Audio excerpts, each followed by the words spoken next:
Muy buenas tardes a todos los participantes de la Escuela de Género. Sean bienvenidos un martes más para poder compartir mucho conocimiento. Muchas gracias por acompañarnos. Para mí es un placer y me hace feliz el poder compartir este espacio con ustedes. Para las nuevas personas que no me conocen, me presento. Mi nombre es Adrián Arévalo. Soy licenciado en Comunicación Social y soy parte del equipo de comunicación y plataforma digital de la Escuela de Género y Desarrollo. Los voy a estar acompañando dirigiendo los talleres con los especialistas en los diferentes temas. Quiero enviarles un saludo muy grande desde la ciudad de Cochabamba, Bolivia, y agradecerles por estar conectados una vez más.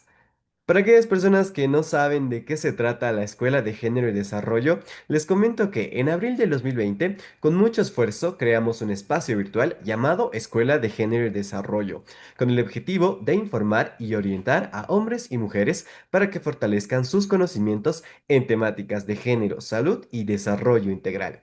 Gracias a muchos profesionales con una destacable trayectoria y alto sentido de responsabilidad social, fue posible llegar con este espacio virtual a miles de hogares dentro y fuera de Bolivia.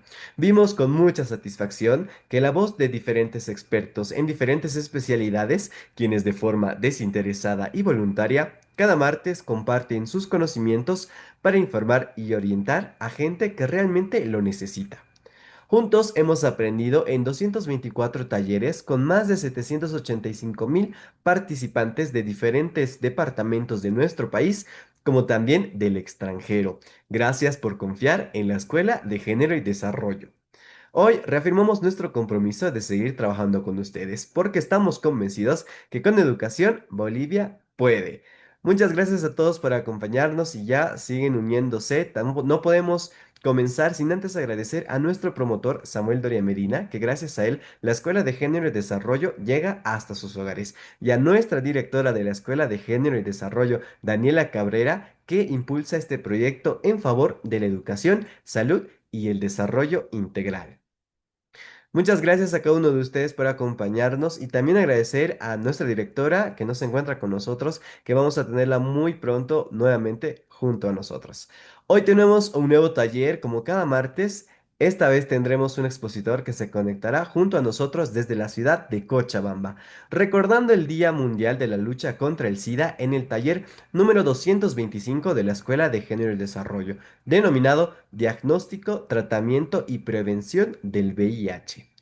Hoy nos acompaña un especialista en el área, como les mencionaba, que ya se encuentra con nosotros conectado, es el doctor Cristian Gómez Dávila. Él es actualmente responsable de CEDEVIR en Cochabamba, es doctorante en epidemiología, perdón, tiene un magíster en salud pública, medicina tropical, gestión en salud y control de enfermedades, como también magíster en infección por virus de inmunodeficiencia humana en Madrid, España. Es miembro de la Sociedad Científica Boliviana de Infectología, como también miembro de la Sociedad Científica Boliviana de Medicina General, como también miembro de la Sociedad Científica Boliviana de Salud Pública. Les recordamos que tenemos 45 minutos de exposición aproximadamente del doctor Cristian, como también 45 minutos de preguntas al finalizar, por favor.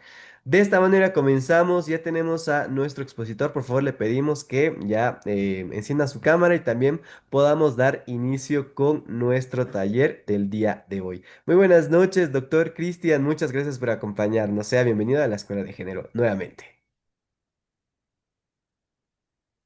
Hey, muy buenas tardes a todos. Muchas gracias, Adrián, por la introducción. Y bueno, felicitar a la escuela por la Escuela de Género y Desarrollo por tomar en cuenta este tipo de temas tan importantes para la población, sobre todo para que la población tome conciencia con respecto a este virus que continúa acechando sobre todo a jóvenes y adolescentes de nuestro país y obviamente de Latinoamérica, ¿no? Entonces, iniciamos de esta manera, ¿no? Claro que sí, adelante por favor, doctor Bueno, voy a Cristian, nuevamente compartir. agradecerle por estar conectados, ya tiene todos los accesos para que pueda compartir su pantalla e iniciar con este taller. Perfecto, muchas gracias.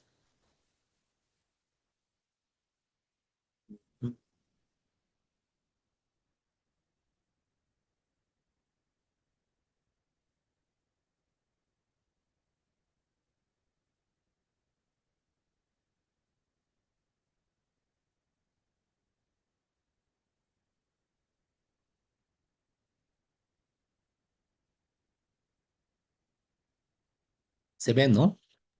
Sí, sí, Doc, se puede ver toda su pantalla. Adelante. Ok, bueno. eh, bueno, gracias por la introducción. Precisamente el día de ayer, 1 de diciembre, se recordaba el Día Mundial de Respuestas Sociales al VIH-Sida, eh, y que precisamente ha salido con un lema, ¿no? De mortalidad cero hasta el 2030. Ese es el lema con el que sale eh, este nuevo Día Mundial. Y bueno, es algo que no está lejos de la realidad, ¿no? Es algo que sí se lo podría lograr si nos ponemos las pilas. Bueno, vamos a ver un poquito del origen del VIH, ¿ya? ¿De dónde sale este virus? Entonces, bueno, este virus es un ratito,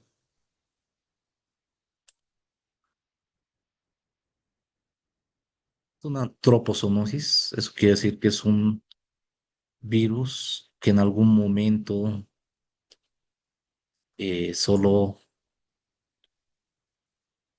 afectaba a los animales y bueno, en determinado momento ha pasado a los humanos, ¿no?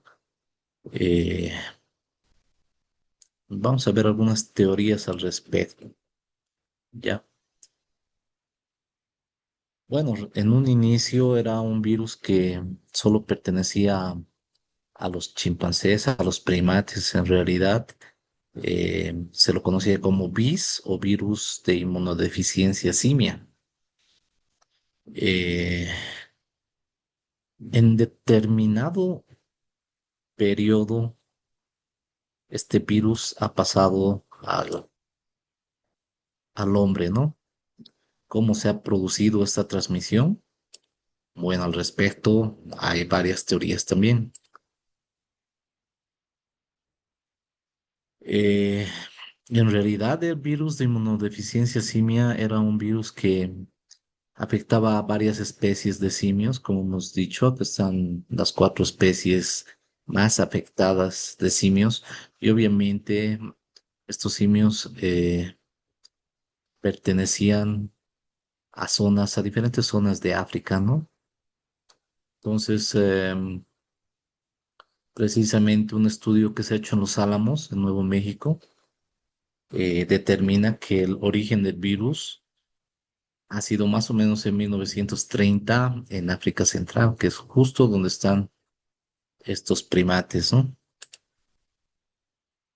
Em, el primer caso conocido, diagnosticado en realidad y que se ha estudiado, o sea, el caso cero, se podría decir, del VIH ha sido en 1980, ya, pero a partir de ahí se han hecho estudios retrospectivos en algunos laboratorios que tenían eh, banco de sueros eh, que databan de varios años, varias décadas incluso atrás, que se habían almacenado estos bancos de sueros. Y precisamente eh, es acá que en 1950, que en una muestra que se tomó en 1959, en un individuo del Congo se detecta el primer caso de VIH, ¿no? Entonces, si hacemos o tomando en cuenta este estudio que se ha hecho, pues el origen del VIH vendría a ser entre 1930 a 1959, más o menos es el lapso de tiempo que se tiene para determinar el origen del VIH, ¿no? Y bueno, ¿cuál es la hipótesis sobre la diseminación de este virus? Eh, bueno, resulta que actualmente las campañas de vacunación contra la hepatitis B son bastante frecuentes, ¿no? pero en ese lapso de tiempo que les digo, entre 1930 y 60, pues recién se estaban desarrollando las primeras vacunas contra la hepatitis B, eh, y precisamente se estaban haciendo experimentos en riñones de chimpancés. Ya, y como hemos dicho, bueno, esas veces pues no se ha tomado en cuenta que estos chimpancés podrían tener algún tipo de virus, ¿no? Es así que se empezó a cultivar eh, el virus de hepatitis B en estos riñones, y pues lo que han hecho es que el virus de inmunodeficiencia simia pues mute, ¿no? Es así que se han identificado 4 lotes de esta vacuna desarrollada de hepatitis B que han sido utilizados tanto en Nueva York y en África, y que probablemente han sido los que han transportado este nuevo virus mutado, ¿no? Tanto a Estados Unidos como a África. Bueno, estos 4 lotes han sido utilizados ahí. Y bueno, precisamente a quienes se vacunaba contra la hepatitis B esas veces, pues la hepatitis B es una infección de transmisión sexual también, ¿no?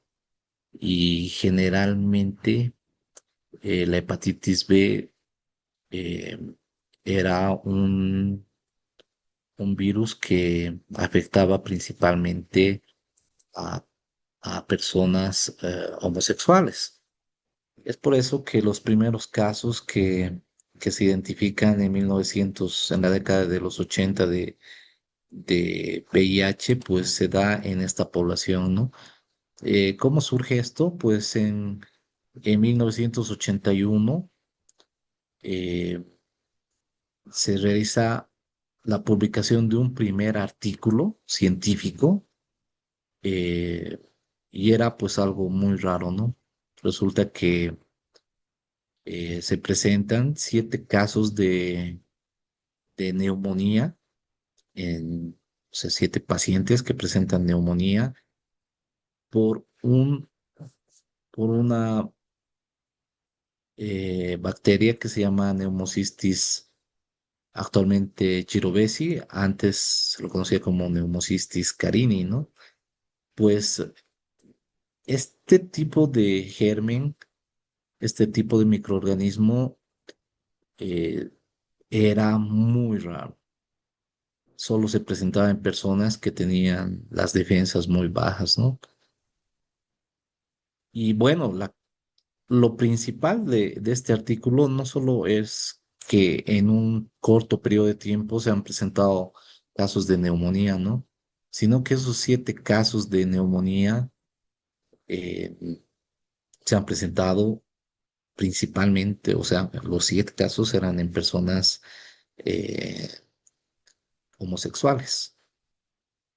Eso fue lo más raro, ¿no? Entonces es por eso que a partir de ahí para adelante se le denomina a este virus como GRID en, en inglés, que significa Gay Related Immunodeficiency, o sea, una inmunodeficiencia relacionada a los gays, ¿ya? Obviamente, es por eso que actualmente se, muchos se relaciona el VIH con los homosexuales, ¿no? Cuando no es así. Es un tipo de estigmatización que se ha hecho que no corresponde, porque actualmente el VIH afecta a, a homosexuales, a heterosexuales, a transexuales por igual. O sea, si uno no se cuida, pues lo va a adquirir, ¿no? Es por eso que una vez que se determina de que no era un virus que solo afectaba a homosexuales, se lo cambia a SIDA en castellano o AIDS en inglés, ¿no? Pues, ¿quiénes han sido los científicos que han participado en el descubrimiento de este virus?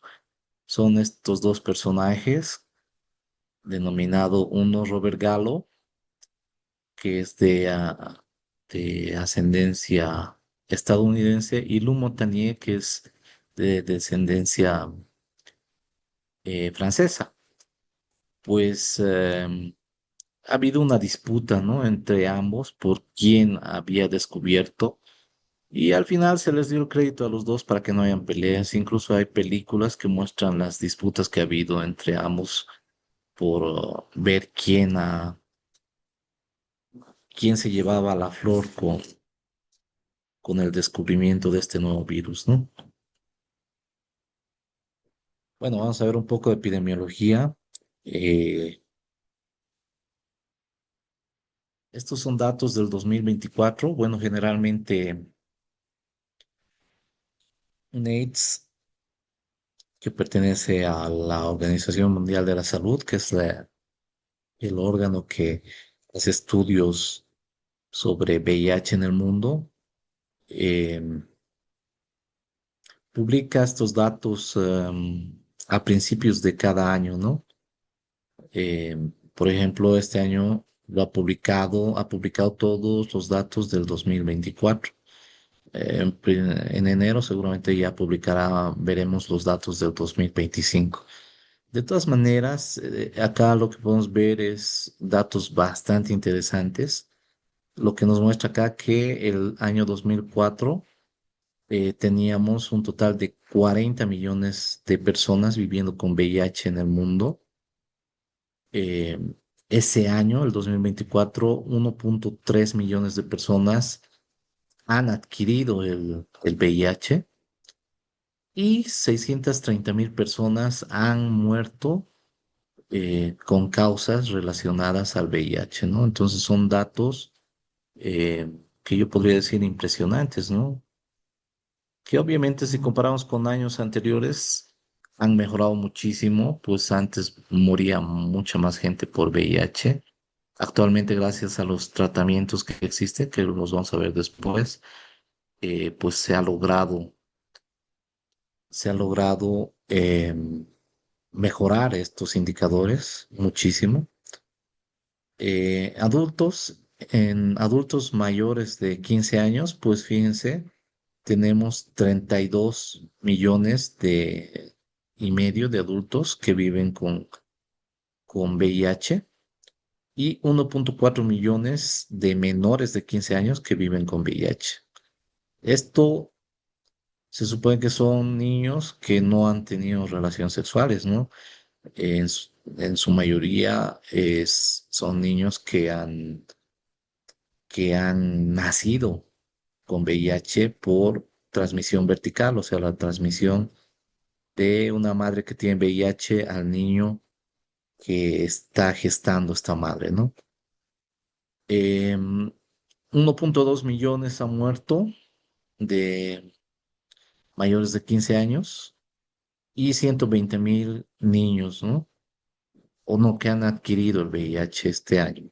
Y han muerto 550.000 mayores de 15 años y 75.000 niños, ¿no? Que también son cifras preocupantes. Hombres y mujeres, fíjense que siempre existen más casos de varones diagnosticados que de mujeres, y eso lo vamos a ver en los indicadores también nacionales, ¿no? Fíjense, este es un gráfico que nos muestra la relación de personas que han muerto en esta línea más oscura. Vemos personas que han muerto con VIH y acá vemos las personas que han adquirido el VIH en estos años, ¿no?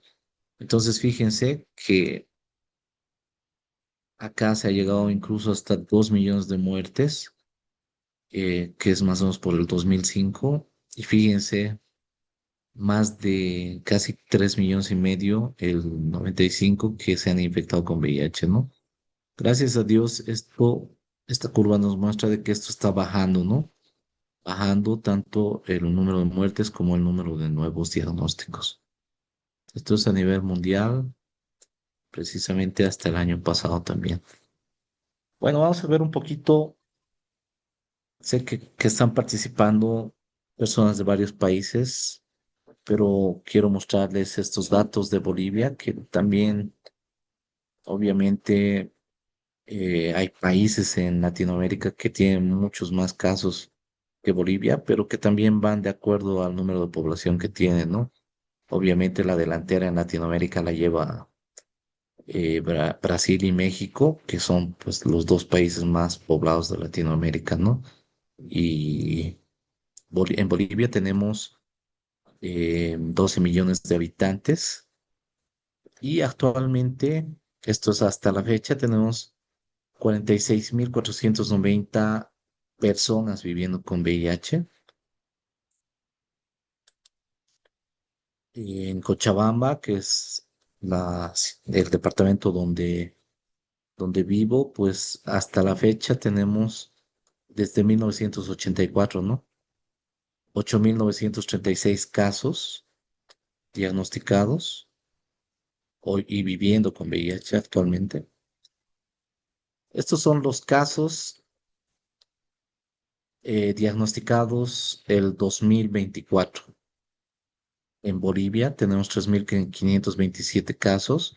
Fíjense que las personas más afectadas son personas entre 15 a 35 años, casi el 70% de los nuevos diagnósticos.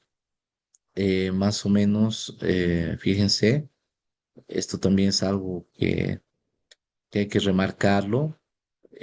Antes, personas en fase SIDA, o sea, en fase avanzada de la enfermedad, se diagnosticaba casi el 25% en relación a los que no estaban en fases avanzadas, ¿no? Actualmente, pues esto ha disminuido mucho. Yo calculo que es un 15% esto en relación a esto, ¿no? Entonces ha bajado mucho. Y fíjense también acá lo que les decía, ¿no? Siempre en varones la relación es casi 2-1, eh, el diagnóstico en varones que en relación a las mujeres. O sea, por cada dos hombres se infecta una mujer. Y la vía de transmisión en un 98% es por relaciones sexuales. Y pues por perinatal tenemos casi el resto, un 2%, pues en muy pocos casos por vía sanguínea, ¿no? Que incluso esto hay que investigarlo bien. Esto es al 2024, ¿no? Que se diagnosticó el 2024, el 2025, hasta, hasta el día de ayer, tenemos diagnosticados 3.189 casos. Estamos muy cerca de llegar a lo del año pasado y probablemente mm, lleguemos, ¿no? Entonces, estos son los datos que son muy similares a los del año pasado. Bueno, acá en Cochabamba, el 2024 hemos tenido 704 casos diagnosticados. El resto de los indicadores son muy similares a lo que se da a nivel nacional. Y este año, hasta la fecha, tenemos 605 casos, que probablemente todavía queda un mes,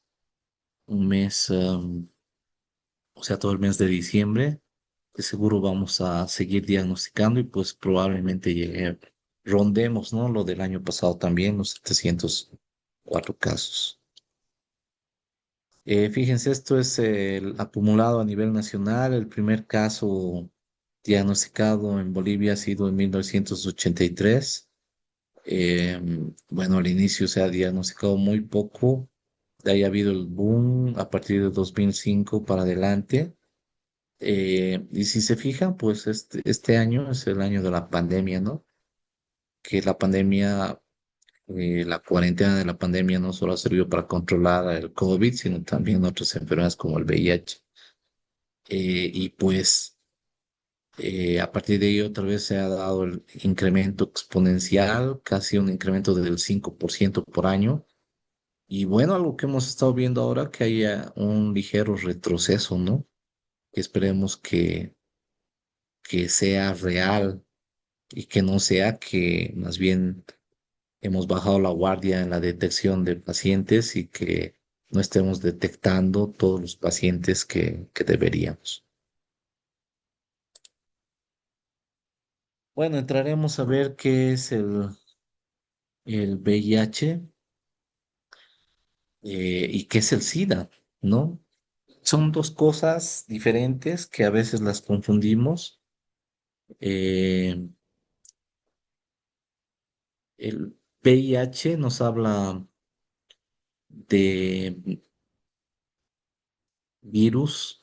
En realidad, VIH viene de virus de inmunodeficiencia humana. Em, este virus lo que hace es provocar la destrucción progresiva del sistema inmunitario, ¿no? Entonces, el sistema inmunitario es el sistema que defiende nuestro organismo de otros microorganismos que pueden hacernos daño. Entonces,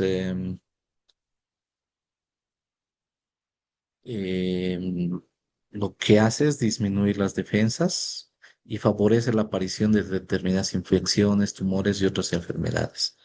Entonces, el VIH básicamente es un virus que en realidad, si nos ponemos a pensar, no es sí es el que baja nuestras defensas, pero en realidad lo que hace este virus es abrir las puertas de nuestro organismo para que ingresen otros gérmenes y sean estos otros microorganismos los que ocasionen daño e incluso puedan poner en riesgo la vida de los pacientes que tienen este virus, ¿no?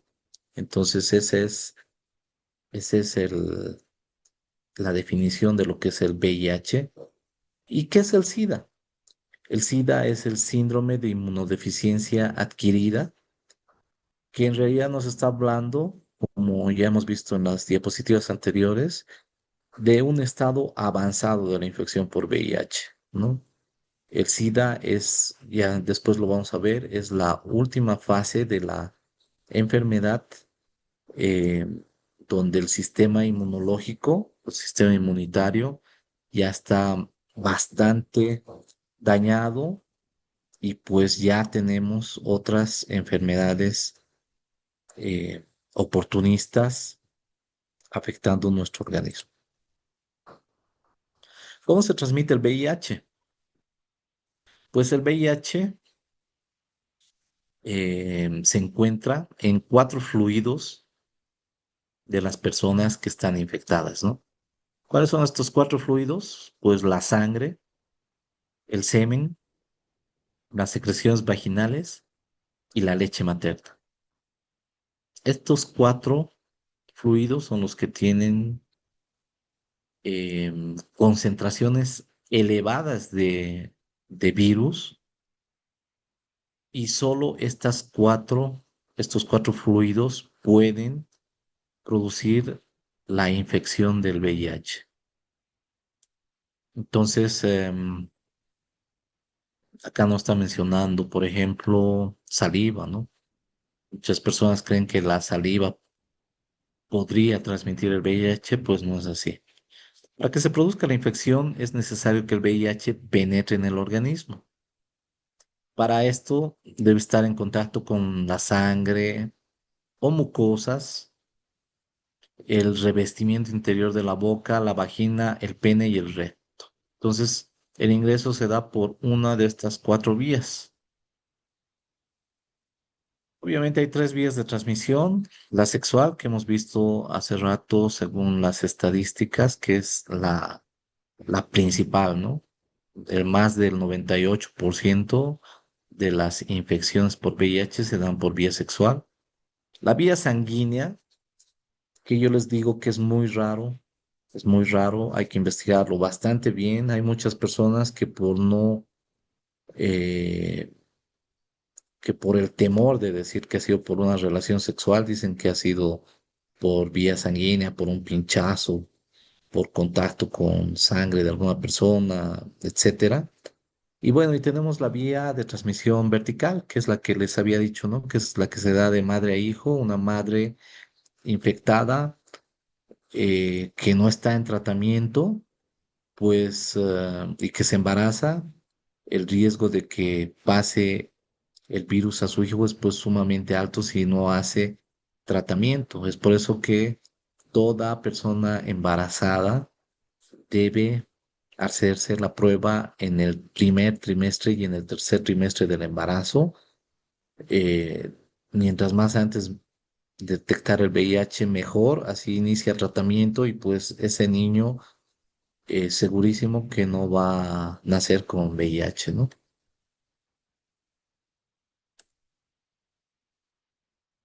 Bueno, em, hay dos términos también que debemos saber diferenciar, ¿no? No es lo mismo contagiarse que infectarse o transmitir el virus. Em, Generalmente, cuando hablamos de VIH, a veces decimos, esa persona se ha contagiado con VIH, ¿no? Y eso está mal expresado. Pues el contagio es cuando cuando una persona pasa a otra persona por vía directa, ¿no? A través generalmente de, eh, de tos, hablar. eh, De esto estamos acostumbrados por la pandemia del COVID, ¿no? Cuando una persona está muy cerca a otra persona que está infectada con algún virus, y si ese virus es respiratorio, pues las probabilidades de contagiarse son bastante altas, ¿no? Un ejemplo es la gripe, otro es el COVID, mientras que la transmisión no. O sea, no necesitamos em, estar cerca a dos secreciones que puedan ser transmitidas mientras una persona habla o está cerca a otra, para que se produzca la transmisión de ciertas enfermedades como las infecciones de transmisión sexual, pues tiene que haber otro tipo de contacto, ¿no? El contagio generalmente se da de manera inconsciente. Una persona a veces ni siquiera sabe que está transportado un virus, pues resulta que tose, estornuda, habla o come en frente de otras personas y pues de manera inconsciente está contagiando a otras personas. Mientras que acá no. Generalmente la persona que tiene una infección de transmisión sexual o un VIH sabe que tiene esta infección. Obviamente hay personas que puede que no sepan, pero de manera consciente lo puede transmitir o esta otra persona de manera consciente, al saber que no se está cuidando, pues lo puede adquirir. Entonces esa es la diferencia entre contagio y transmisión. Como les he dicho, este es involuntario, ¿no? Esta persona no es que vaya y quiera contagiar a todo el mundo. Mientras que acá, pues generalmente es voluntario, ¿no? Yo no me protejo y pues me arriesgo a tener una infección de transmisión sexual, un VIH, etcétera. El contagiar es pues de difícil prevención y lo hemos visto en la pandemia del COVID, ¿no? Incluso utilizando todas las normas de bioseguridad, pues aún así nos hemos contagiado, ¿no? Mientras que la transmisión se previene. Tan solo con usar un preservativo condón, pues yo ya garantizo de que no voy a infectarme o obtener esta infección. Entonces, cómo se transmite el VIH? Si es por vía sexual, pues por penetración anal o vaginal sin preservativo. El riesgo es tanto para la persona que realiza la penetración como para la que es penetrada, ¿no? Y obviamente que va a ser mayor para esta última persona. Em, ¿Y por qué se da más VIH en varones que mujeres? Pues generalmente se da en personas homosexuales que tienen relaciones sexuales anales, ¿no? ¿Y por qué se da esto? Pues porque no es lo mismo tener relaciones sexuales vaginales que anales, ¿no? La vagina está adecuada para esto, tiene secreciones que facilitan el acto sexual, mientras que si uno realiza relaciones sexuales anales, pues no. Eh, el, el recto y el ano no están diseñados para esto, no hay esas secreciones que suele haber en la vagina. eh, Hay posibilidad de más fisuras, microfisuras, daños, lesiones que facilitan el ingreso del virus a través de estas lesiones, ¿no? Y obviamente, si una persona tiene una infección de transmisión sexual y realiza una relación sexual, ya sea anal o vaginal, pues las infecciones de transmisión sexual lo que hacen es producir lesiones en los genitales y en el ano también. Entonces, más aún todavía, ¿no? Si son relaciones sexuales anales y pues uno tenía una ITS más de paso, pues las probabilidades de que esa persona tenga VIH, pues aumentan muchísimo más, ¿no? ¿Qué pasa con el sexo oral? Pues es más seguro que esto, pero tampoco es tan seguro.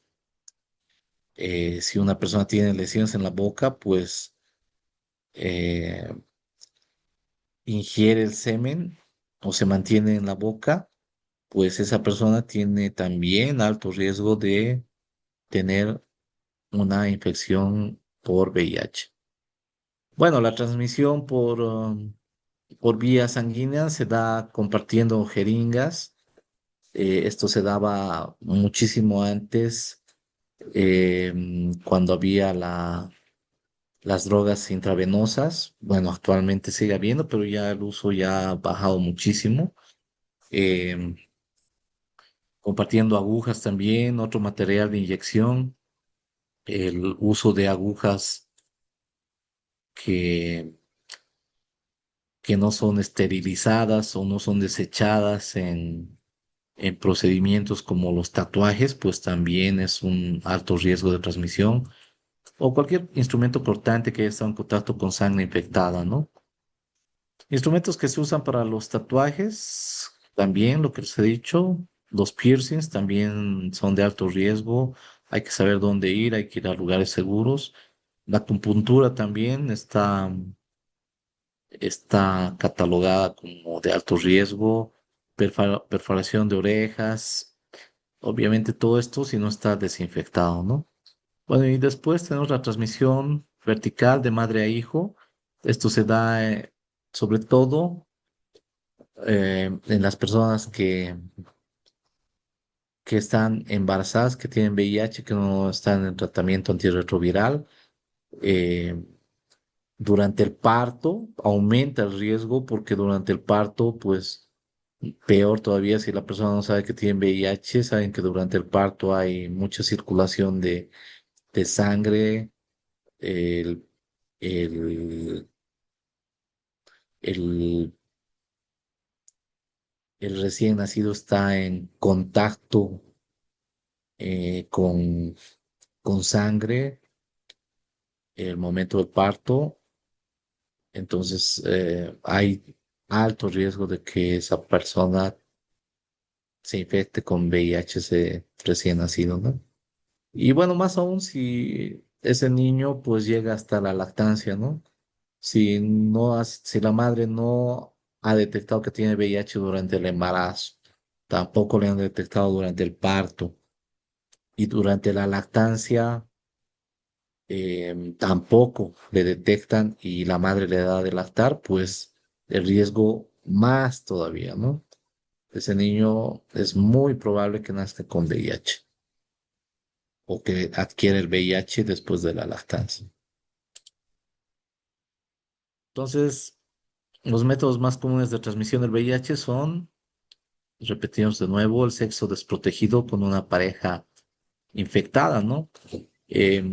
Cuando uno tiene relaciones sexuales casuales con personas desconocidas, no usa el preservativo y esto se da más aún en personas que están bajo efectos del alcohol u otras sustancias, pues el riesgo es bastante alto de tener VIH, ¿no?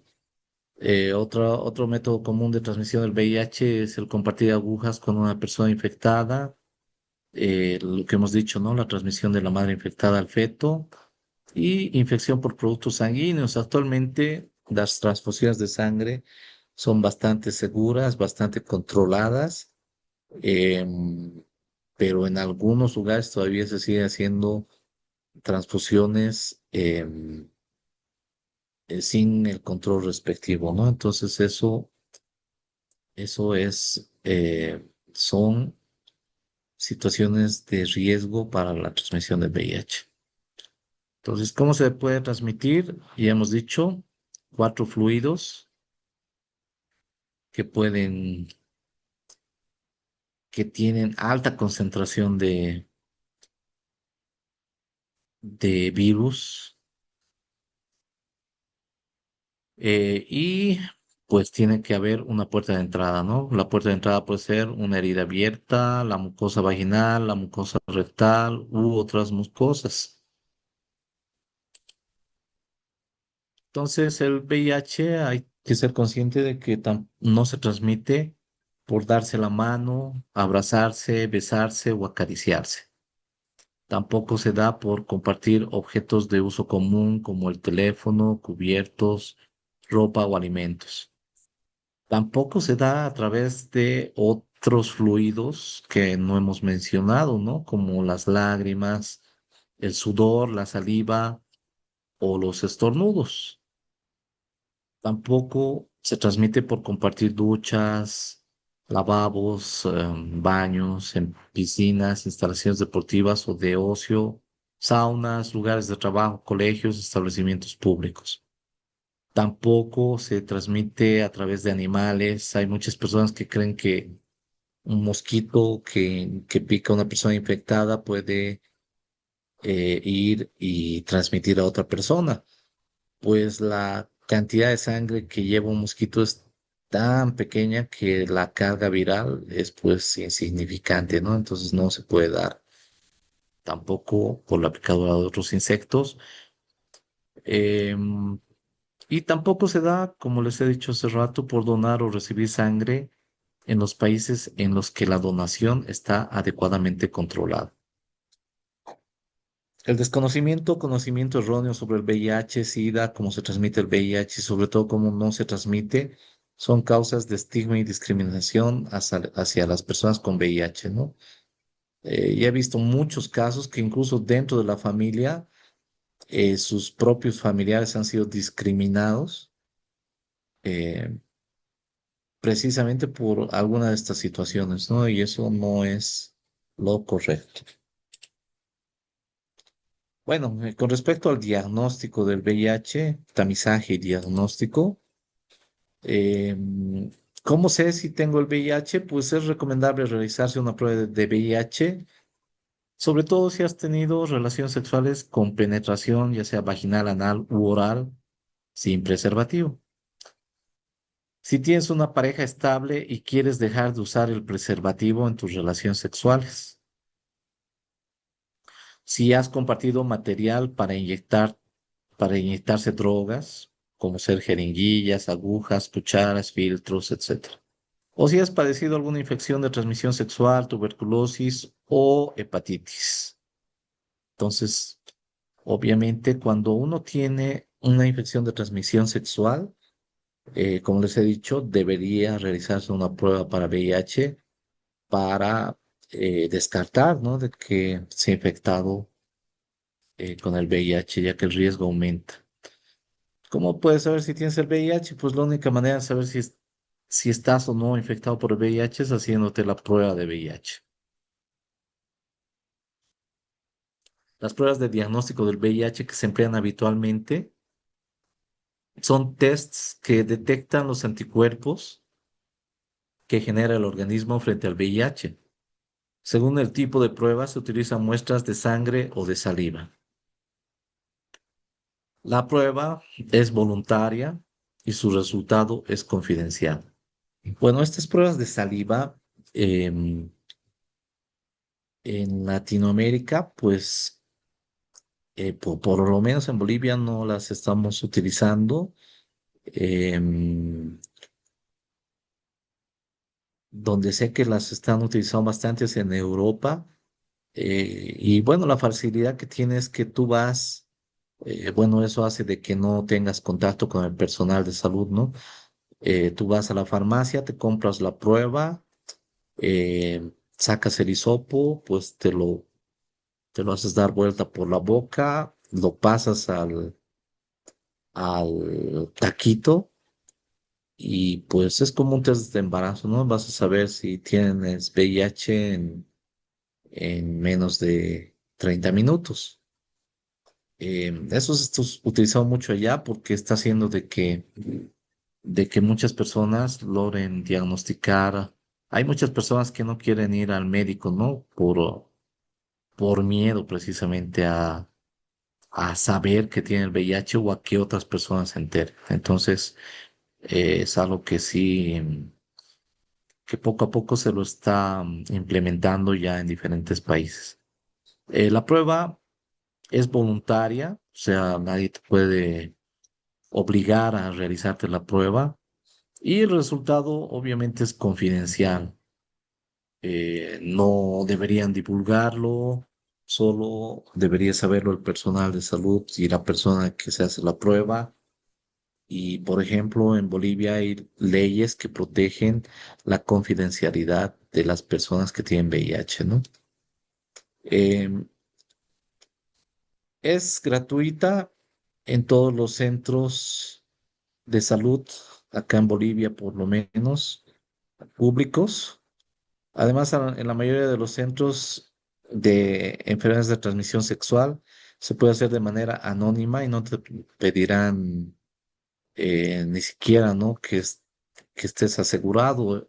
Esto sucede sobre todo en los departamentos donde existe CDVIR, que son estos centros de enfermedades de transmisión sexual. Pues lamentablemente acá en nuestro departamento en Cochabamba, este centro ha sido, ha sido anulado por las actuales autoridades. ¿Bajo qué criterio? Pues no sé. Pero en los demás departamentos sí sigue existiendo, ¿no? Y es un centro de mucha ayuda para muchas personas. ¿Cuándo deberías realizarte la prueba? Pues si has tenido prácticas de riesgo, ¿no? Si te has expuesto al VIH a través de relaciones sexuales sin protección o a través de la sangre. Si estás embarazada, ya les he dicho, mientras más antes mejor, o si piensas quedarte embarazada. Si has padecido alguna infección de transmisión sexual, si tienes una pareja estable y quieres dejar de usar el preservativo en tus relaciones sexuales, y si has sufrido una agresión sexual, sí se recomienda hacer la prueba para VIH y sobre todo esa persona debería hacer una profilaxis, ¿no? Para VIH, para evitar que se infecte en el lapso de las primeras 72 horas. Bueno, existen pruebas rápidas de VIH cuyos resultados se obtienen en menos de 30 minutos. Un resultado positivo en estas pruebas requiere siempre la confirmación, ¿ya? O sea, estas pruebas tienen alta sensibilidad. Eso quiere decir que si sale positivo, pues las pruebas de que ese sea un falso positivo, pues son muy bajas.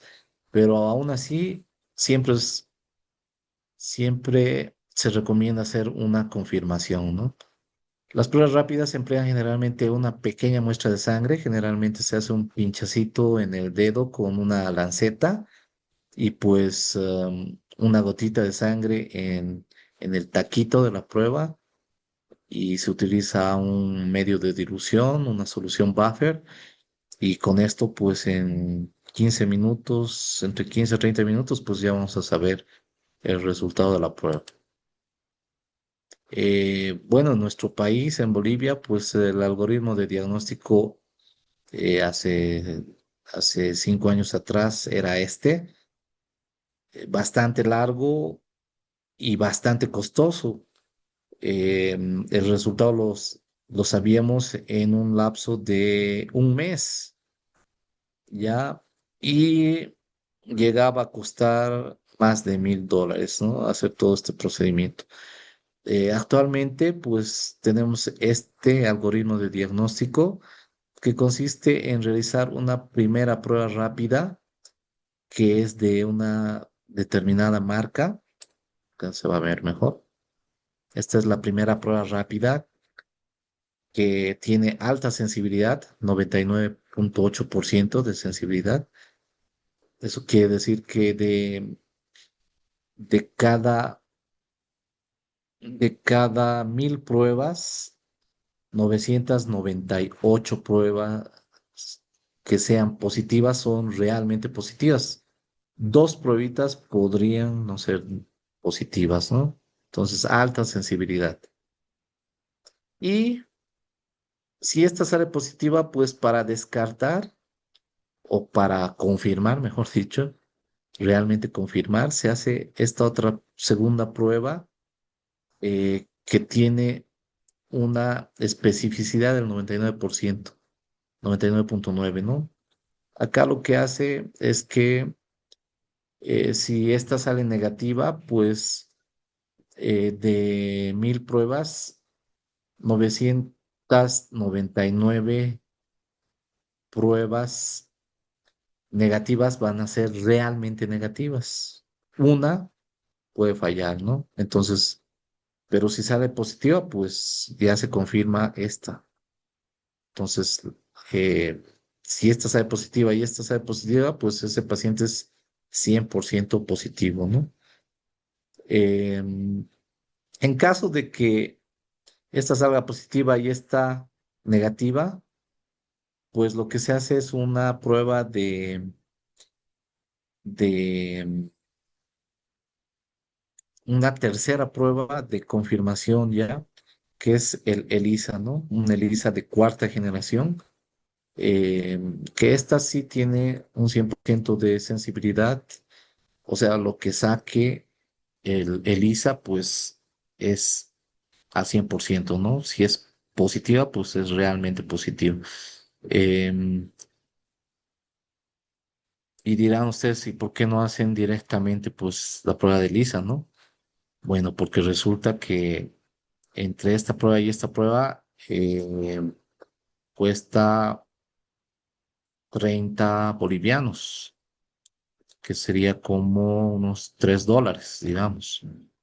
Mientras que hacer esta prueba de la ELISA cuesta $100, ¿no? Entonces, el costo-beneficio, pues, es muchísimo mejor hacer las pruebas rápidas. Entonces, se considera persona con infección por VIH toda persona que tiene resultado positivo a pruebas de laboratorio que determinen la presencia de anticuerpos anti-VIH o antígenos propios del virus de acuerdo al algoritmo vigente en cada país. Un resultado negativo siempre que no hayas tenido de nuevo prácticas de riesgo significa que no te has infectado. Los profesionales responsables de realizar la prueba valorarán si debe repetirse y cuándo. Si la persona se ha infectado con el virus, el sistema inmunitario tarda un tiempo en producir anticuerpos en cantidad suficiente para ser detectados por la prueba y este tiempo no es igual para todas las personas. Una vez producida la infección por VIH, los anticuerpos tardan entre 3 y 4 semanas en ser detectados, ¿no? Esto es muy importante. Si uno ha tenido una relación, una práctica de riesgo, pues no debería hacerse la prueba inmediatamente, no debe esperar, eh, bueno, a las 3 y 4 semanas ya podrían ser detectados, pero mejor si esperamos 3 meses, que es donde realmente estos anticuerpos ya están completamente formados, ¿no? Una ELISA de cuarta generación sí ya puede detectar a estas semanas, pero las pruebas rápidas se espera 3 meses a que estos anticuerpos se desarrollan. Este periodo de 3 meses se llama periodo de ventana. Los análisis que detectan anticuerpos frente al VIH pueden resultar negativos, aunque la persona tenga el virus. Por eso es importante esperar este tiempo, ¿no? Es por eso que cuando hubo una situación de riesgo, si el análisis se hizo durante los primeros días de la práctica de riesgo y el resultado fue negativo, se recomienda repetir.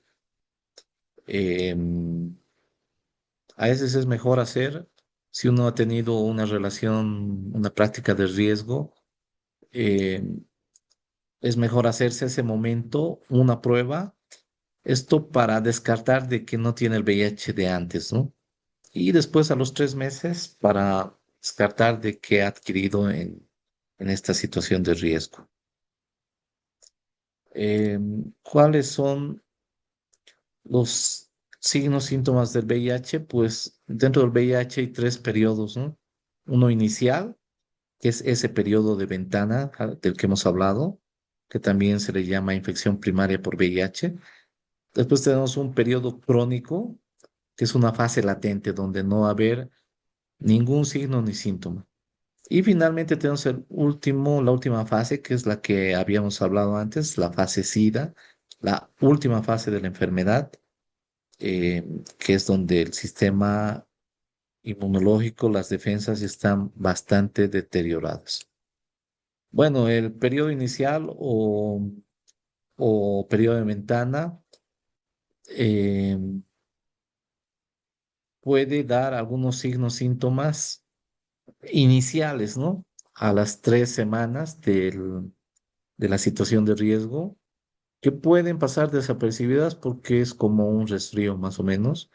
Fiebre, dolor de cabeza, dolor de garganta, diarrea, un rash eritematoso también puede haber, o sea, el paciente eh, presenta lesiones en la piel, manchas, ronchas que pueden eh, escocer, ese es el rash, y una linfadenopatía generalizada, ¿no?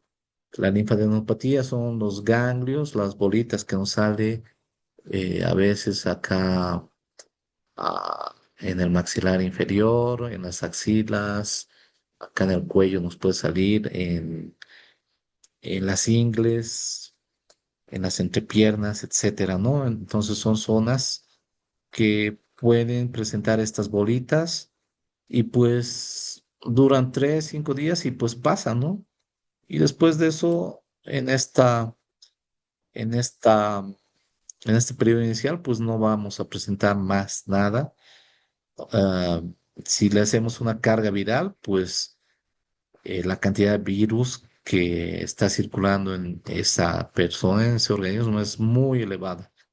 Es por eso que se dan estos signos, síntomas, pero esto se va a controlar a medida que el organismo vaya generando los anticuerpos que controlan por un tiempo a este virus. em, es esta respuesta inmunológica y que hace que el paciente esté asintomático durante años, ¿no? Esa persona pues presenta estos signos, síntomas y después de eso no va a presentar nada y el paciente lo va a tomar como que no, como un resfrío y pues a veces ni siquiera la prueba se hace. Eh, en el periodo de ventana ya hemos mencionado, ¿no? Que estas pruebas de tamizaje detectan las defensas contra el virus, eh, pero después de este periodo de ventana, ¿no? Estas defensas contra el VIH pueden demorar hasta 3 meses en formarse. Después pasamos a la segunda parte de la enfermedad, que es este periódico crónico, perdón, o fase latente también se llama. Es un periodo entre el periodo de ventana y la fase SIDA, que puede llegar a durar entre 5, 7, 8 años. Acá yo he tenido pacientes que a los 3 años ya incluso han empezado a desarrollar algún síntoma, pero sí hay pacientes que tardan más, ¿no? Entre 7, 8 años en desarrollar los síntomas de enfermedades oportunistas. Un estudio en Tailandia, que se realizó en Tailandia, en Uganda y en Haití, indica que el periodo desde la infección por VIH hasta la muerte es de 9 años, ¿ya? ¿Esto qué quiere decir? Que una persona que se infecta con VIH y que no hace tratamiento, pues en el mejor de los casos va a vivir 9 años antes de fallecer, ¿no? Y después de esto pasamos a la fase crónica o fase SIDA, que también recibe otros nombres, ¿no? Como inmunosupresión severa. Se caracteriza por la aparición de diferentes infecciones oportunistas y se caracteriza por diversos síntomas, ¿no? Acá vemos, parecía que fueran dos personas diferentes, ¿no? Pero esta es la misma persona, es una persona que probablemente acá está al inicio de la enfermedad, eh, donde tiene un sistema inmunológico competente y pues acá ya han pasado los años y el sistema inmunológico ha sido deteriorado de tal manera de que esta persona eh, ya presenta seguramente enfermedades oportunistas que han hecho que pierda peso y esté de esta manera, ¿no? Bueno, la Organización Mundial de la Salud eh, nos dice que hay 4 estadios en el, en las fases del VIH. Tenemos un estadio 1, que es el paciente que no tiene síntomas. Tenemos el estadio 2, que el paciente tiene algunos síntomas, pero puede desempeñarse normalmente. Tenemos un estadio 3, que ya el paciente se presenta algunas infecciones oportunistas, como ser la diarrea crónica, una fiebre que puede durar varios meses y que no se sabe la causa, la pérdida de peso. La tuberculosis es una enfermedad muy característica, sobre todo en nuestros países latinoamericanos. Eh, Resulta que cuando bajan las defensas, la primera enfermedad que se manifiesta es la tuberculosis. Ya, entonces, si una persona tiene tuberculosis, debe realizarse la prueba para VIH. Lo mismo que una persona que tiene VIH debe descartar que tenga tuberculosis. La candidiasis oral, es una micosis, un hongo que sale en la boca y que se presenta como si el paciente hubiera comido o hubiera tomado yogur, ¿no? Son manchas blancas en la lengua y en toda la cavidad oral. eh, y después tenemos algunas infecciones bacterianas graves, ¿no? Y finalmente tenemos el estadio 4, que es el síndrome donde puede presentar un síndrome de desgaste. El síndrome de desgaste es el que hemos visto hace rato en esa paciente. Esa paciente baja de peso radicalmente. Son personas que bajan eh, más del 10% del índice de masa corporal, ¿no?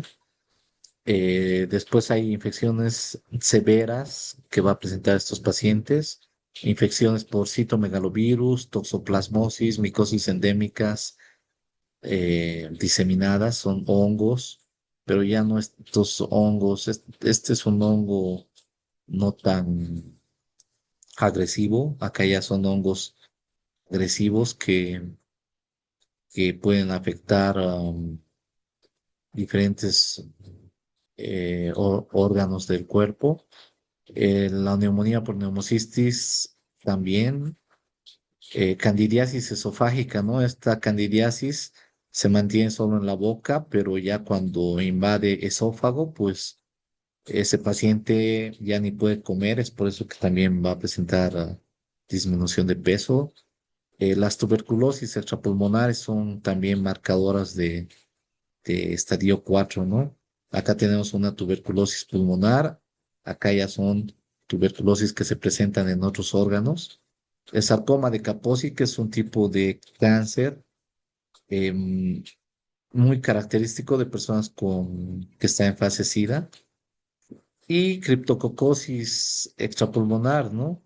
Generalmente meningoencefalitis por criptococo, que va a ser muy característico.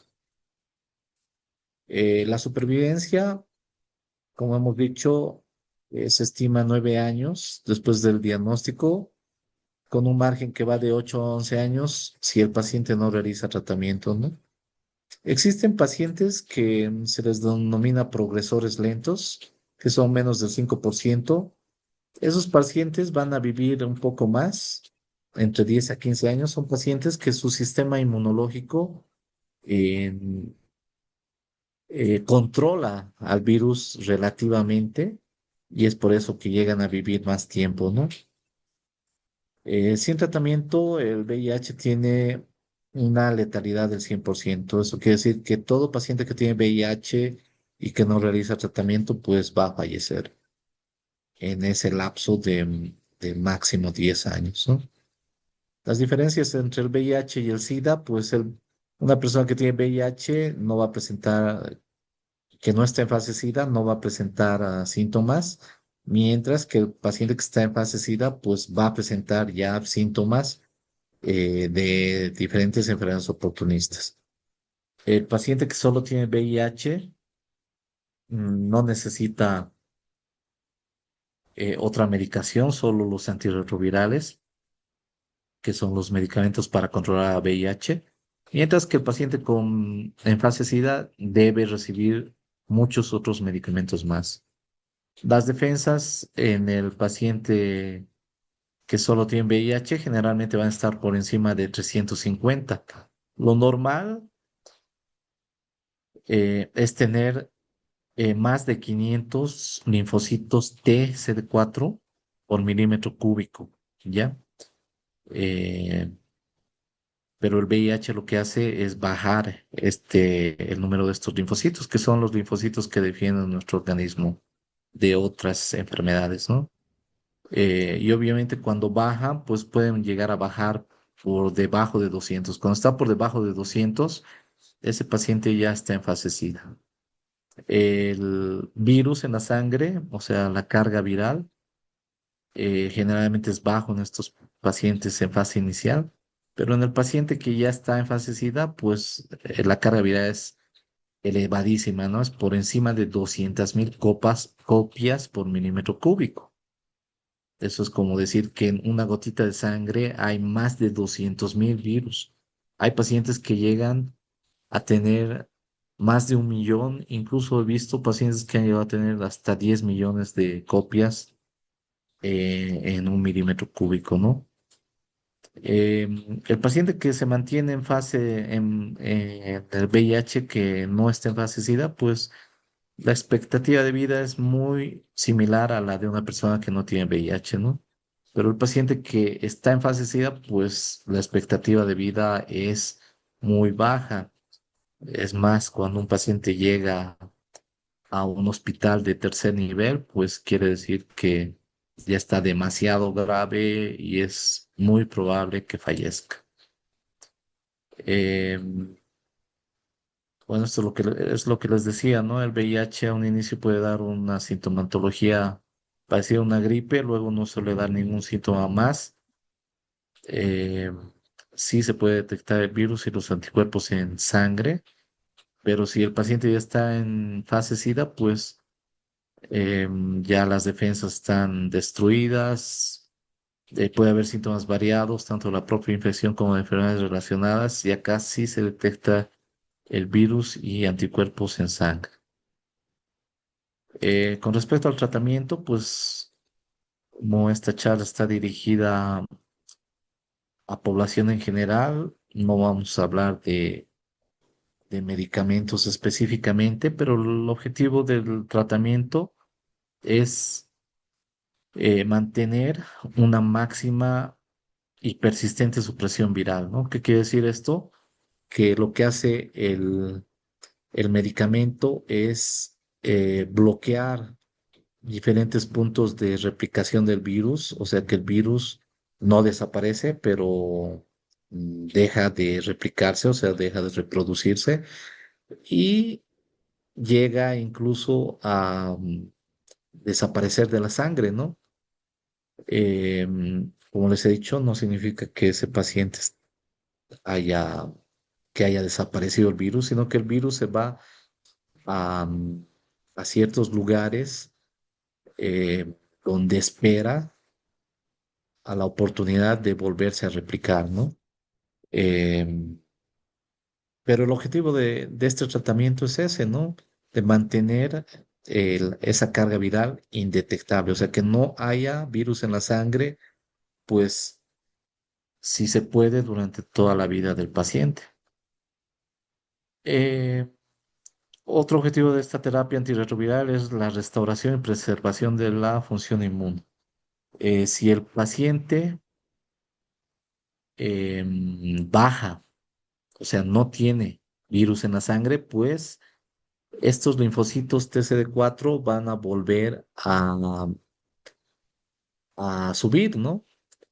Llegan a subir a tal punto que muchos pacientes pues vuelven a tener más de 500 células por milímetro cúbico. Entonces eso es lo que se quiere, ¿no? Que este paciente vuelva a, a restaurar su sistema inmunológico. Y bueno, todo esto hace que se reduzca la morbilidad por enfermedades oportunistas y disminuye también la mortalidad relacionada con el VIH. Obviamente que esto hace que mejore mucho la calidad de vida, ¿no? Yo he visto pacientes que han recuperado increíblemente solo con realizar el tratamiento. Incluso hay pacientes que han estado en fase SIDA y que actualmente están llevando una vida prácticamente normal, ¿no? Entonces, eso es lo que hace la terapia antirretroviral, mejora la calidad de vida. Y también hemos mencionado esto, ¿no? Que previene la transmisión vertical materno-infantil del VIH. Obviamente, si la madre embarazada controla al VIH, o sea, no tiene virus circulando en la sangre, pues ese niño va a nacer sanito, ¿no? Y también previene la transmisión a parejas sexuales serodiscordantes. ¿Qué significa esto? Que si una persona tiene VIH y ha controlado el VIH, o sea, no tiene una carga viral indetectable, no tiene el virus circulando en la sangre, pues esa persona, si tiene relaciones sexuales sin preservativo, pues no va a transmitir el virus. Y es algo que se está hablando actualmente bastante. Hay muchos estudios que ya han demostrado esto, que si una persona realiza el tratamiento, también es una forma de prevención para que esa persona no transmita el virus a otras personas.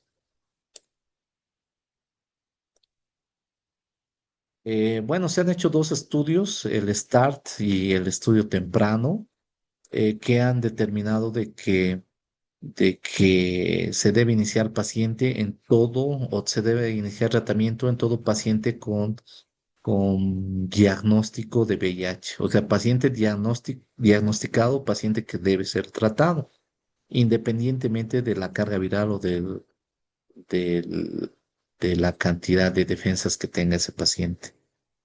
Antes se esperaba, ya se esperaba que la carga viral suba, a que las defensas bajen, pues ahora no. Si se detecta que ese paciente tiene VIH, pues se inicia tratamiento. Bueno, esto es lo mismo. Todos los pacientes deben iniciar tratamiento antirretroviral y antes de iniciar, pues deben hacer toda esta serie de exámenes como línea de base, ¿no? Que son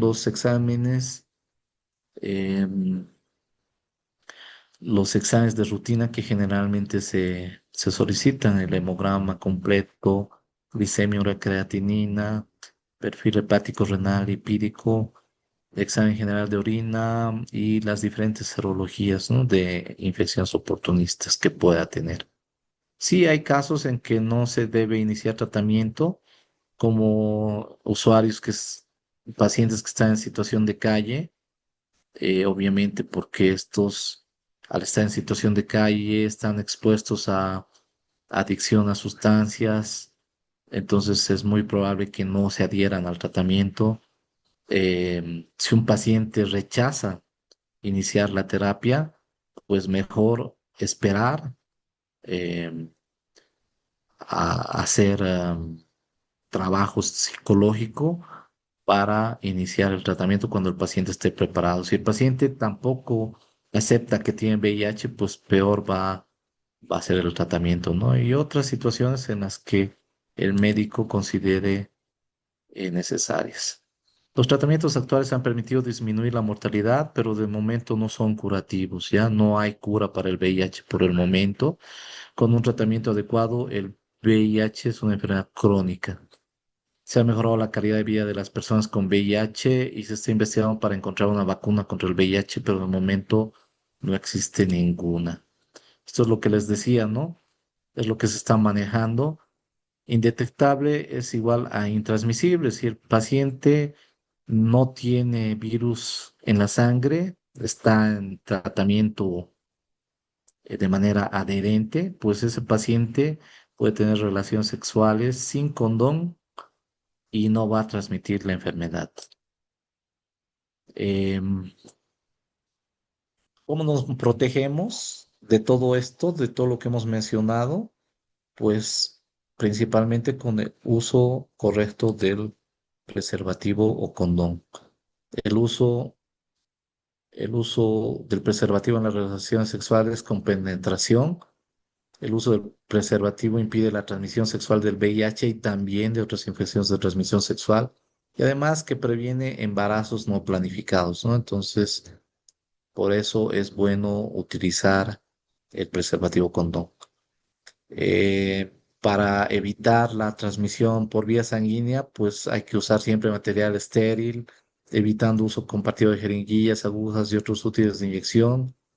Si se consumen drogas inyectadas, sobre todo, eh, el personal de salud debe utilizar las medidas de bioseguridad,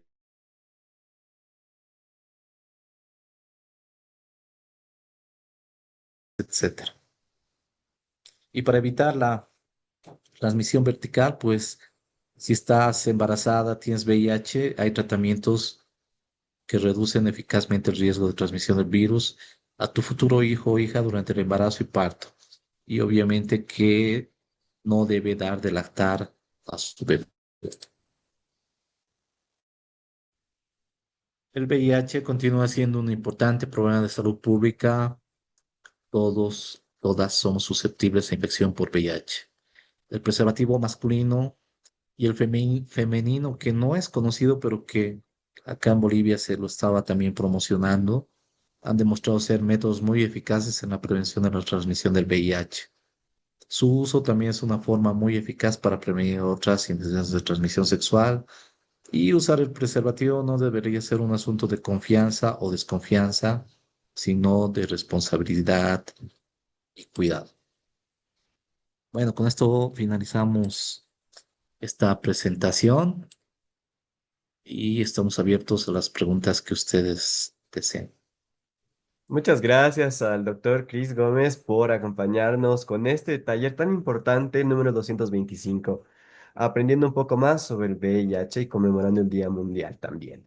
Por favor, a todos los participantes que se encuentran en nuestro Zoom, por favor levanten la mano para realizar sus preguntas y a nuestros participantes que se conectan desde el Facebook Live puedan dejar sus comentarios y sus consultas para que nuestro equipo pueda compartirnos. Rápidamente habilitamos el micrófono de Alexandra Guaigua. Muy buenas noches, Alexandra. ¿Desde dónde se conecta y cuál es su pregunta? Por favor, adelante. Buenas noches, muchas gracias. Me conecto desde La Paz. Eh, Mi duda es sobre los pinchazos accidentales al personal de salud, doctor. Si bien tienen que recibir profilaxis, ¿por cuánto tiempo debe ser? Sí, efectivamente, ¿no? Esos son accidentes laborales a los que está expuesto el personal de salud y que a veces se da incluso hasta tener el mayor de los cuidados, ¿no?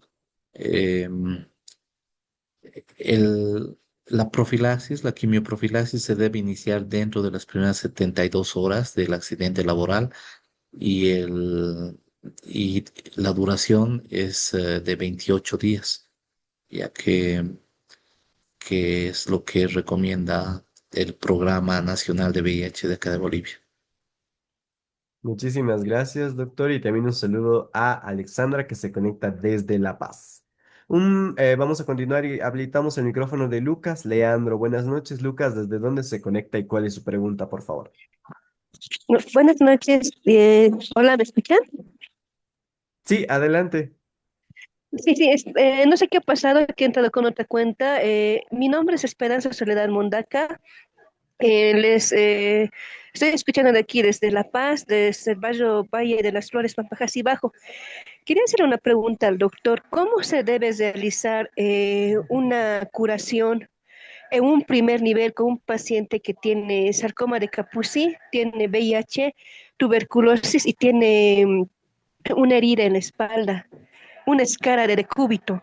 En un primer nivel, ¿qué medidas de bioseguridad tenemos que tener? Si es aconsejable que un primer nivel tenga ese tipo de curaciones. Doctor, por favor. Lo que se recomienda en un paciente de ese tipo, ese paciente ya está en fase SIDA, pues lo mejor es referirlo al tercer nivel, ¿no? Donde se le va a dar la mejor atención que requiere ese paciente. No es paciente para primer nivel.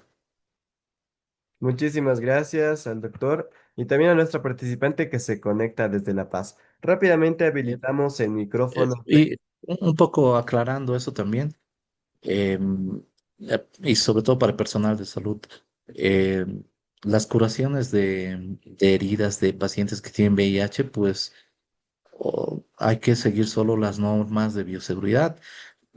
Algo que es importante saber es que las normas de bioseguridad son universales, ¿no? O sea, no por el hecho de que el paciente tenga VIH me voy a poner máscara, eh, me voy a poner overol, botas, todo, ¿no? Em, Cuando atendemos a un paciente, pues no sabemos si tiene VIH o no, ¿no? Y entonces hay procedimientos en los que sí, porque puede ser que no tenga VIH, puede ser que tenga una hepatitis B. Y la hepatitis B es mucho más virulenta que el VIH. Eso quiere decir que nos podemos infectar con más facilidad que el VIH, la hepatitis B. Entonces, eh, las normas de bioseguridad para todos los pacientes, muy aparte de que tengan VIH. ¿Ya? Muchísimas gracias, doctor, y también por recalcarnos esta importante respuesta. Vamos a habilitar rápidamente el micrófono de Eric Terrazas Peñafiel. Buenas noches, Eric, ¿desde dónde se conecta y cuál es su pregunta? Buenas noches, me conecto desde el departamento del Beni. Mi pregunta es, ¿existe algún riesgo de transmisión del VIH si una persona comparte un utensilio de cocina, como tenedor, cuchara o un vaso, si es que el paciente presenta una herida o una úlcera, un sangrado activo en la cavidad oral? Y mi segunda pregunta sería, en una paciente embarazada, ¿a qué edad de embarazo se puede realizar el tratamiento? Ya. Em, bueno, a ver, con respecto a la primera pregunta, eh, obviamente que como he mencionado en la presentación, pues no hay riesgo de utilizar utensilios de cocina, ¿no? O compartir eh, cubiertos. Como les he dicho, digamos que el paciente con VIH tiene heridas en la boca, ¿ya? Y están utilizando una misma cuchara. De la misma cuchara le hace comer a otra persona. Pues esa cuchara tendría que estar empapada de sangre y tendría, tendría que darle a la boca a una persona que tiene también heridas en la boca, ¿no? Las probabilidades de que suceda eso pues son muy, muy, muy bajas. Entonces, no existe riesgo de transmisión de esa manera. Y con respecto a lo del embarazo, pues ya se ha comprobado que los tratamientos antirretrovirales que se utilizan en personas embarazadas no producen daño al, al niño en gestación, ¿no? Entonces esto hace de que nosotros podamos iniciar tratamiento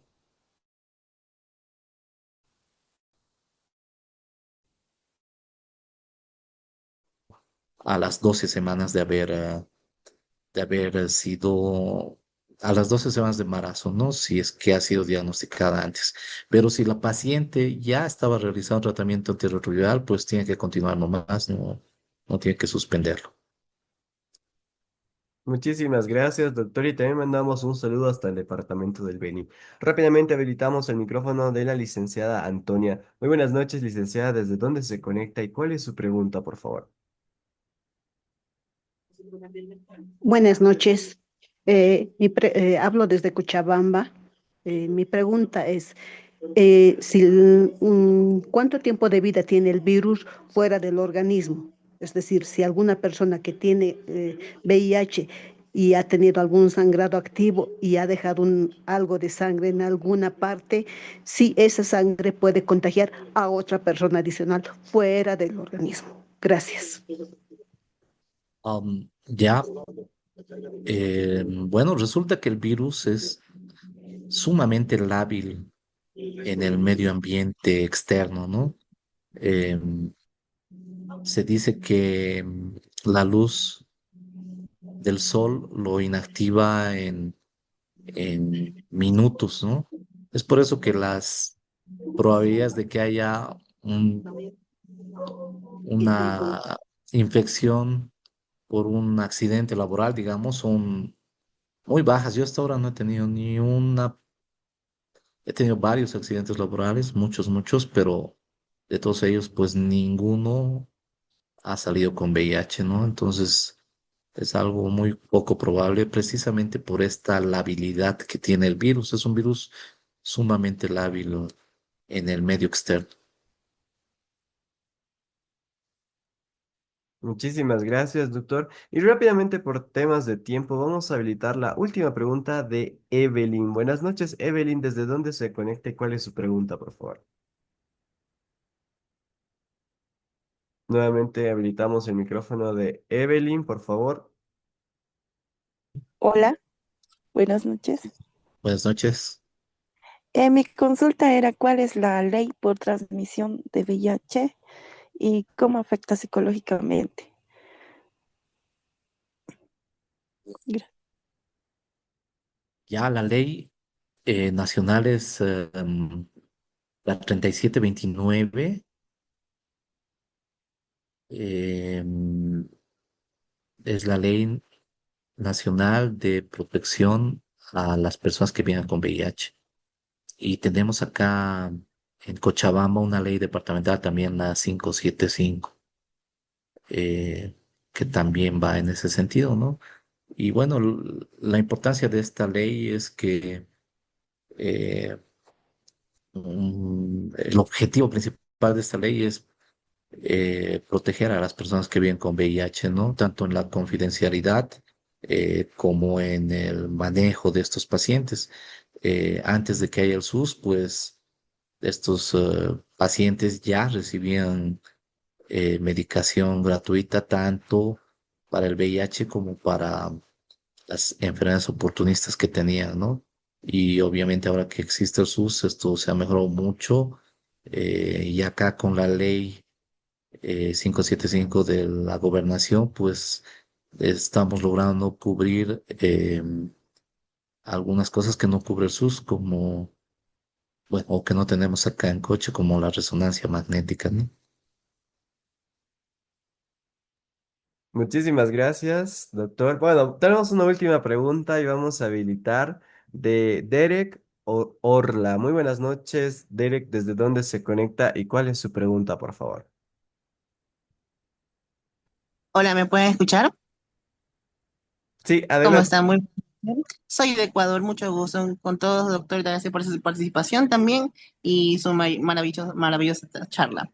Mi pregunta es de que, por ejemplo, hay ciertos casos que llegan accidentes o traumatismos a hospitales y resulta que a veces, no sé, comprueba rápido una prueba de VIH, sino que hacen pruebas normales, generales, para ver si no hay algún tipo de traumatismo, generalmente en el área de cuando hay estos tipos de accidentes. Entonces, o viceversa, también hay pacientes por fuera que solo se hacen exámenes normales, pero hay casos que los exámenes salen irregulares en estos tipos de o sea, los exámenes salen diferentes. ¿Y cómo sabríamos si exactamente que en un examen se ven los valores que podrían ser como el del VIH y no el del VIH? Em, bueno, a ver, acá en bueno, yo trabajo precisamente en un hospital de tercer nivel, acá en Cochabamba, Bolivia, y resulta que todo paciente que ingresa, ya sea por accidentes, traumatismos o por otra causa, pues eh, de rutina se les hace la prueba rápida para VIH, ¿no? Eh, es una forma es una forma también de captar pacientes. Y esto lo deberíamos hacer incluso en todos los establecimientos de salud, ¿no? Paciente que vaya por cualquier causa, pues igual deberíamos pedirle la prueba rápida. Es lo que se llama para evitar oportunidades perdidas, ¿no? Entonces, de esa manera también, si alguien está, eh, si digamos, tenemos un paramédico que está en contacto en un accidente en la calle con un paciente y pues resulta que tiene una herida en la mano, ese paciente, ese paramédico sí ha tenido contacto con sangre y resulta que le hacen la prueba rápida al paciente y tiene VIH, pues ese paramédico debe hacer la profilaxis para el VIH, ¿no? A veces se puede dar esos casos, o atender un embarazo en un auto, en un avión, en una calle, etcétera, y le resulta que tenía VIH, ¿no? Eh, entonces, son las dos cosas. Si uno ha tenido en contacto con sangre de una persona que sabe que tiene VIH o que la persona se pierde, pues debe hacer la profilaxis. Y si esa persona llega al establecimiento de salud, pues se le debería hacer la prueba rápida para detectar si tiene o no tiene VIH. Muchísimas gracias a nuestro participante, igual que se conectó desde Ecuador. Rápidamente, ya culminamos con nuestras preguntas, doctor Cristian. Por favor, queremos saber sus últimas recomendaciones y también el compromiso de volver a tenerlo nuevamente en nuestros talleres. Por favor, adelante. Bueno, eh, la recomendación va en el sentido de que, como hemos visto, la, la mayor parte de los casos diagnosticados se está dando en personas jóvenes, ¿no? Entre 15 a 35 años. Entonces, las recomendaciones van en ese sentido. Estas personas están en alto riesgo de infectarse con el VIH, por lo que estas personas deberían hacerse la prueba frecuentemente y evitar las situaciones de riesgo, ¿no? El consumo de bebidas alcohólicas es, ya se ha identificado como un factor de riesgo porque eh, las bebidas alcohólicas lo que hacen es desinhibir a las personas. Esto aumenta el riesgo de que una persona tenga una relación sexual con una persona desconocida y peor que esté pensando en utilizar el condón, ¿no? Entonces, em, esa es la recomendación. Y si uno va a tener una relación sexual con una persona desconocida o con una persona que no sabe su situación serológica, pues es mejor utilizar siempre condón. Esa sería la recomendación principal. Y realizarse pruebas rápidas. No tengan miedo. Cada año nos deberíamos hacer pruebas rápidas todos, ¿no? Muchísimas gracias al doctor Cristian Gómez por acompañarnos en este taller número 225 que, bueno, estábamos conmemorando el Día Mundial contra la lucha del SIDA. Muchísimas gracias, doctor Cristian. Le quiero comentar y compartir que hemos sido alrededor de 1.800 los inscritos en este taller que se han ido conectando en nuestro Zoom, como también en Facebook Live. Por favor, le pido que todavía no nos abandone, que al fin quiero dar unos anuncios y al finalizar vamos a tener nuestra fotografía grupal. Por favor, le pido, doctor, que no nos abandone todavía. Mientras tanto, pueda revisar los comentarios de nuestros participantes, que de seguro son muchos, agradeciendo por este increíble taller. Bueno, de esta manera agradecemos al doctor Cristian Gómez por acompañarnos el día de hoy, por compartir sus conocimientos y recomendaciones para cuidar nuestra salud. Muchas gracias a todos por participar de este taller de la Escuela de Género y Desarrollo. Recordarles que los certificados son publicados alrededor de 72 horas mediante un link en los grupos de WhatsApp, Facebook y demás redes sociales. No olviden que deben registrarse en cada formulario del taller para poder obtener su certificado, es decir, que hasta que culminemos nuestro taller el día de hoy, puedan registrarse. Los certificados están habilitados por 3 semanas en plataforma desde el día que se publican. Recordarles que nuestros talleres son los días martes a partir de las 18:30 de la noche. Bueno, de la tarde, mejor dicho. Y de esta manera, por favor, quiero compartirles también nuestras redes sociales para que cada uno de ustedes, nuestros participantes, puedan conocernos un poquito más, puedan saber quiénes, quiénes conforman la escuela. En nuestra página web estamos como www.escueladegénero.org, donde van a poder encontrar mucha información sobre la escuela, sobre quienes la conforman, también mucha información de nuestros expositores. También estamos en Facebook como Escuela de Género y Desarrollo, compartimos toda nuestra información, nuestros links, nuestros formularios, los certificados y mucho más. Como también en nuestro Instagram, que de igual manera compartimos toda nuestra información. Y si desean, pues, escuchar nuestros diferentes talleres, pueden visitar nuestro podcast, como es el Spotify. Estamos como Escuela de Género y Desarrollo. De igual manera, en YouTube estamos como Escuela de Género y Desarrollo, donde van a poder encontrar todos nuestros talleres, desde el número 1 hasta el 225, que va a estar muy pronto. También en nuestro TikTok somos muy nuevitos, compartimos toda la información de nuestros expositores, las recomendaciones y mucho más. También recordarles que tenemos nuestros grupos y canales de WhatsApp y como también en Telegram. De esta manera culminamos nuestro taller. Por favor, le quiero pedir a todos nuestros participantes que enciendan sus cámaras para que podamos vernos un poco a la distancia de esta modalidad virtual que hemos tenido y ya tomar la fotografía grupal. Por favor, le quiero pedir al doctor Cristian Gómez que nos regale una bonita sonrisa para poder compartirlo en nuestras fotos grupales de la Escuela de Género y Desarrollo. Por favor, ahí la fotografía, buenísimo. Muchas gracias, doctor Cristian.